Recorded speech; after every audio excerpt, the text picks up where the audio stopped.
बढ़िया मेरे दोस्तों, नमस्कार। मैं आपका दोस्त एचपी वशिष्ठ, प्रॉफिट गुरु okay life YouTube channel, Facebook और सभी सोशल मीडिया पेज की तरफ से आपका अभिवादन करता हूं, अभिनंदन करता हूं। बीइंग माई सेल्फ, अपनी मौज में कैसे रहेंगे, कैसे अपने पीस ऑफ माइंड को पाएंगे, कैसे ज़िंदगी को बेहतर बनाएंगे, कैसे उस हैप्पीनेस को पहुंचेंगे जिसके लिए हम बचपन से और पूरी उम्र तक खोजते रहते हैं।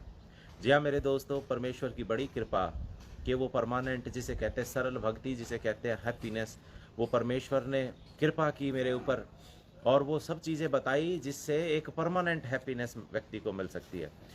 संसार में रह करके भी, ग्रस्त रह करके भी आदमी मुक्त रह सके, काम क्रोध मोह लोभ मद माया मत्सर इनसे अलग रह सके, विलग रह सके, ये ज्ञान जो मिला उसको शेयर कर रहा हूँ आपको। और बड़ा प्यार आ रहा है, बड़ा अच्छा लग रहा है आप जैसे मित्रों के साथ में ये शेयर करते हुए। खुशी की बात यह है कि जब हमारे बुजुर्ग, हमारे ज्ञानी जन लोग किसी को कुछ शेयर करते थे तो वीडियो नहीं बन सकती थी। आज हमने जो सीखा हम वीडियो बना के जाते हैं तो आने रहती दुनिया तक ये रहेगा। इसलिए मुझे लगता है कि जब कोई व्यक्ति, किसी को अच्छी चीज़ पता चले तो उसे ज़रूर से वीडियो में बताना चाहिए। मैं आप सभी लोगों से अनुरोध करता हूं कि हो सकता है आपके पास कोई ऐसी जानकारी हो, कोई अच्छी कहानी हो, कोई अच्छी बात हो जो आपको लगता है कि लोगों को, जय हो महाराज, लोगों को पता होनी चाहिए, वो आप मुझे व्हाट्सएप कर सकते हैं। मैं ज़रूर आपकी कहानी को पढ़ करके और लोगों के साथ शेयर करूंगा। तो ये जो बीइंग माई सेल्फ, अपनी मौज में जो सीरीज़ है, ये खाली मेरी नहीं है, ये सभी दर्शकों की है और ये चाहते हैं हम सब मिल करके कि दुनिया को कुछ दे करके जाए। तो जो मेरे साथी हैं, मेरे पार्टनर्स हैं, जो लाइव आकर के मुझे सुनते भी हैं और साथ में अप्रिशिएशन भी करते हैं, उनका तहे दिल से बहुत बहुत नमस्कार। आज की कहानी का शीर्षक है जीत हार का फैसला। जीत हार का फैसला क्या कहानी है जरा सुनते हैं। शंकराचार्य जी, और वहाँ पे बहुत सारे लोगों की चर्चा होती रहती थी, आए दिन कोई ना कोई शास्त्रार्थ होता रहता था। Good morning all of you. मैं अभी सभी लोगों का लास्ट में नाम ले लूँगा, जो भी लाइव हैं, जो लोग कमेंट कर रहे हैं। मैं कहानी पे आता हूँ।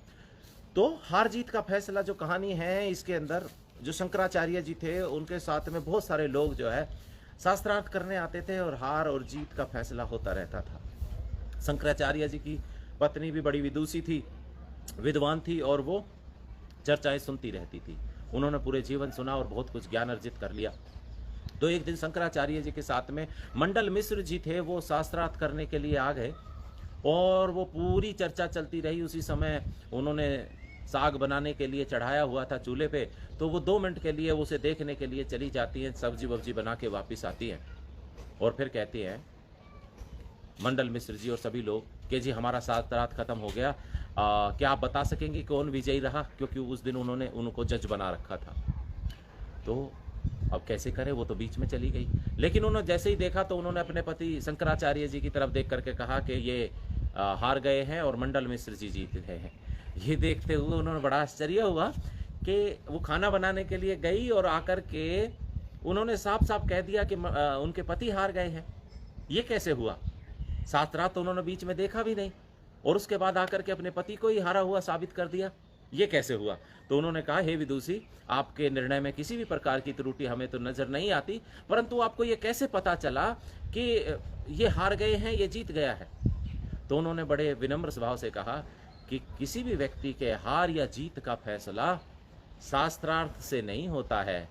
किसी भी व्यक्ति के हार जीत का फैसला उसके मन स्थिति से होता है। मतलब क्या?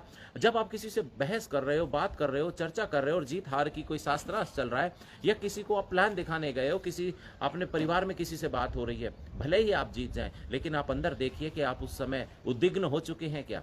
आपका क्रोध बढ़ चुका है क्या? आप एग्रेसिवनेस में आ चुके थे क्या? क्या आपकी ज़बान जो है वो तीखी हो चुकी थी क्या? अगर आप मेरे दोस्तों अपने शरीर में काम क्रोध मोह लोभ पैदा करके, एग्रेशन पैदा करके किसी से जीत भी जाते हो, तो वास्तव में वो आपकी हार है।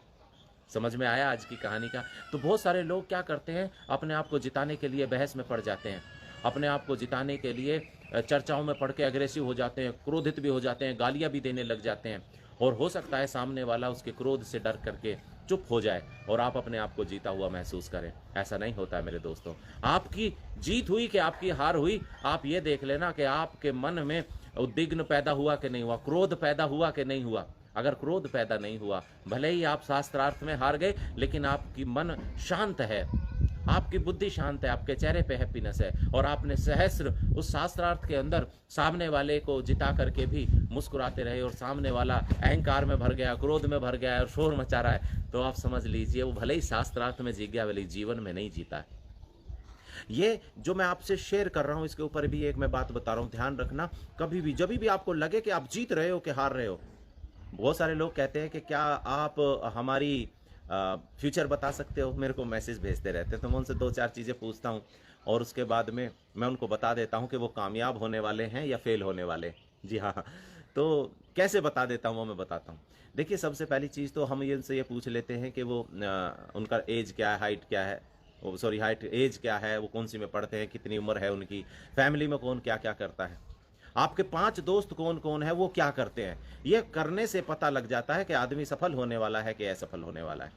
जिस प्रकार के आपके 5 मित्र होते हैं, आप उनका एवरेज कमाते हो, राइट। तो आपकी विजन क्या है, आप क्या चाहते हो, और उसके बाद में आपके मित्र कैसे हैं, इससे पता चल जाता है कि आप कामयाब होने वाले हैं कि नाकामयाब। जितने भी आप लोग यहाँ पे लाइव आते हैं ना, आपके एक मित्रों में मैं भी शामिल हूँ। तो आप सोचिए हमें क्या मिल रहा है, हमें मिल रहा है ज्ञान। मैं कल अपनी ट्रेनिंग में पूछ रहा था कुछ लोगों से कि आपके हिसाब से लक्ष्मी कौन है, आप मुझे बताइए। आपसे भी पूछ रहा हूँ आज लाइव में जितने लोग हैं, आपके हिसाब से what do you mean by Lakshmi, Lakshmi का अर्थ आप क्या समझते हो। जो मेरे कल रात की ट्रेनिंग में थे, कृपया वो जवाब नहीं लिखेंगे। जो लोग अभी आज सुन रहे हैं, मैं आप लोगों से पूछता हूँ, what do you mean by Lakshmi, आपके हिसाब से लक्ष्मी क्या है। मैं मैसेज में इंतजार कर रहा हूं, आपके हिसाब से लक्ष्मी क्या है, बताएं। मैं इंतजार कर रहा हूं कि आप what do you mean by Lakshmi, आपके हिसाब से लक्ष्मी क्या है। जी, कंफ्यूज हो रहे हैं, कोई बात नहीं, मैं बताता हूं आपको। बहुत सारे लोग लक्ष्मी समझते हैं धन को, पैसे को, रुपया, मूला को। तो फिर इसका क्या मतलब है कि लक्ष्मी जो है वो धन की देवी है। तो पैसा तो धन है, तो धन की देवी है लक्ष्मी, धन की। अभी भाई ने भी, ऋषभ ने भी लिखा कि धन ही लक्ष्मी है तो धन तो लक्ष्मी तो धन की देवी है, तो धन लक्ष्मी कैसे होगा। जो देवी है धन की, वो धन कैसे लक्ष्मी बन जाएगा। लक्ष्मी है, सुमन जी ने बहुत बहुत बड़ा अच्छा बात बताई। खुद का ज्ञान नहीं, ये ज्ञान ही लक्ष्मी है। और धन जो है ना, वो लक्ष्मी का दास है। जिसके पास ज्ञान है वही धनी है, और ये पैसा वैसा तो सब हाथ का मैल है। जिसके पास ज्ञान है, विवेक है, बुद्धि है, वो संसार में, आज तो गौ माता जी ने भी जो है आशीर्वाद दे दिया, और क्या चाहिए आपको। तो ये बहुत ज़्यादा चीज़ें हैं, बहुत बड़ी बड़ी चीज़ें इस लाइव में आपको बीइंग माई सेल्फ में पता चलेंगी, जिससे आपको ज्ञान प्राप्त होगा। और ज्ञान ही मोक्ष का साधन है। काम, क्रोध, मोह, लोभ, मद, माया, मत्सर को दूर करना चाहते हो तो ज्ञान का सर्जन